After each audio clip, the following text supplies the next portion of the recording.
sa inyo lahat guys. Pag-aaralan natin ngayon, kung maibabalik ko lang, yung version ni J.R. Shabok yung pag-aaralan natin ngayon guys. Puro strumming yung gagawin natin at hindi kayo mahihirapan. Okay, simulan na natin. Yung intro nito, 4 chords lang. Ganito yung mga chords niya. D, B minor, tapos E minor. Yung last chord, A. Okay, yung pag-strum naman natin ay ganito. Sa buong kanta, ganito yung pag-strum natin guys. Down, up, down, up, down, up, down, up, down, up. Tapos lipat, down, up, down, up, down, up, down, up, down, up. Ganun lang, ganito kabilis.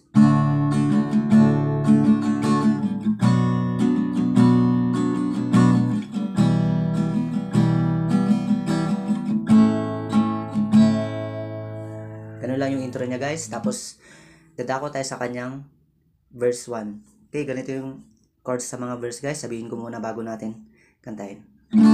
D, B minor, E minor, A, tapos babalik ka sa E minor, then A ulit, tapos D, yung huli D7. Yan, kaya may D7 guys. Bale yun yung buwelo niya patungong refrain 1. Okay, tugtugin natin. Intro muna, tapos verse. Okay, 1, 2, 3, go.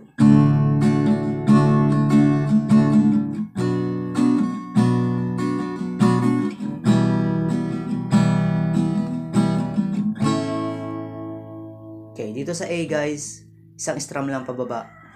Bali yun yung buwelo niya patungong verse 1. Sayang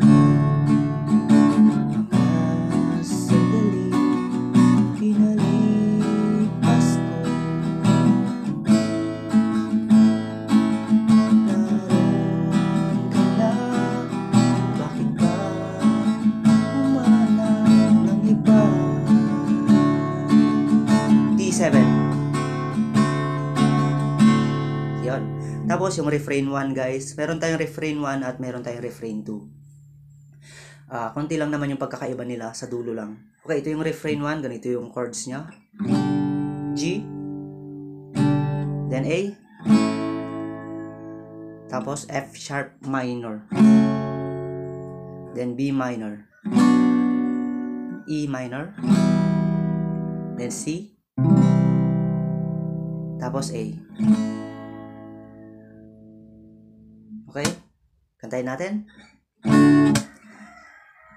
Ngayon, ikaw ang pinapangarap, pinanghinayangan ko ang lahat. Ganun lang kasimple guys yung refrain 1. Tapos, babalik ka sa ikalawang verse. Pareho yung chords guys sa unang verse kanina. Bakit ba ang pagsisisi laging nasa huli? Ang mga lumipas ay di na maaaring balikan. D7. Yon, ganito yung refrain to guys. Tugtugin ko. Sayang, bakit ako nag-aalinlangan pa? Tuloy ngayon'y lumuluha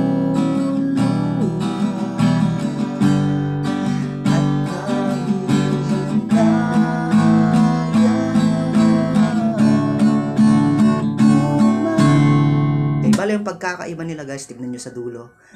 Sige, papaliwanag natin. Sayang, G, bakit ako A, nagan, F sharp minor, B minor, E minor. Tapos ito, lalagyan natin ng G at ng E, then A minor. D. Tapos, bigla kang magdi D7. Bale, yun yung belo niya guys, patungong chorus. Okay, sana na-gets nyo guys.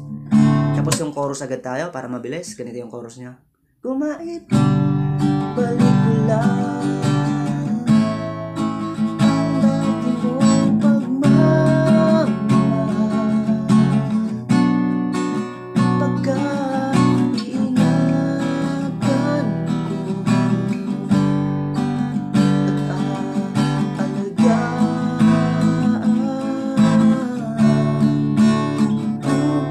Okay, napansin nyo guys yung chords ng chorus. Tignan nyo yung unang line, same chords dun sa refrain 2, di ba? Yung unang line ng chorus. Tapos yung second line ganito. Kumaiba, balik ko lang ang dati ikot na ng mundo. Okay, meron tayong mabilis na paglipat dito. E minor, ililipat mo agad sa F sharp minor, ganito. Ulitin natin yung line 2 ng chorus, yung chorus. Kung maiba, balik ko lang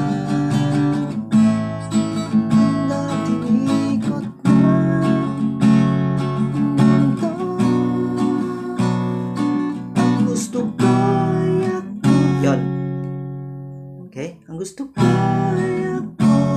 Tapos G. Lagi na lang sa A. Yan. Tapos, dediretso na yun guys sa interlude niya. Yung chords ng interlude niya ay chords ng verse. Piling mo.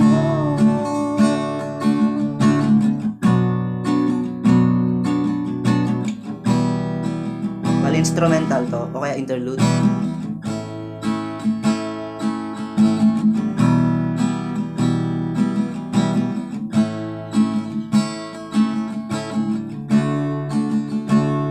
D7. Okay, then uulitin doon guys, diba yung refrain 2? Sayang, bakit ako nagatilang pa? Tuloy ay lumuluha at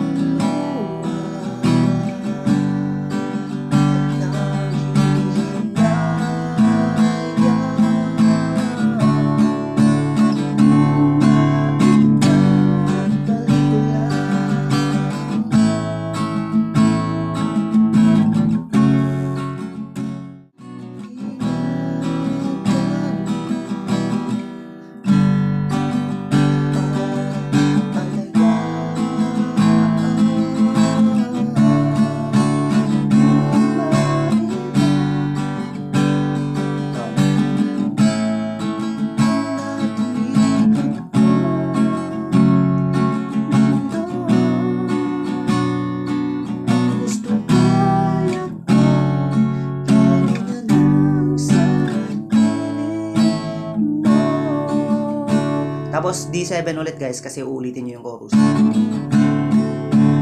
Kung maiba, balik ko lang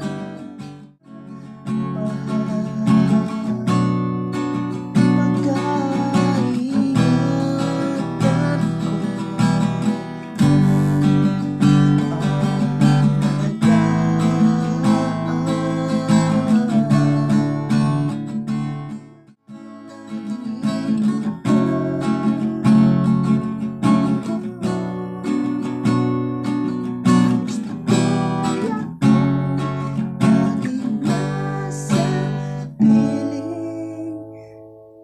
yun, feeling. Then, sa outro niya guys, mag-ano lang kayo. Gagawin niyo yung chords ng intro kanina. Feeling mo.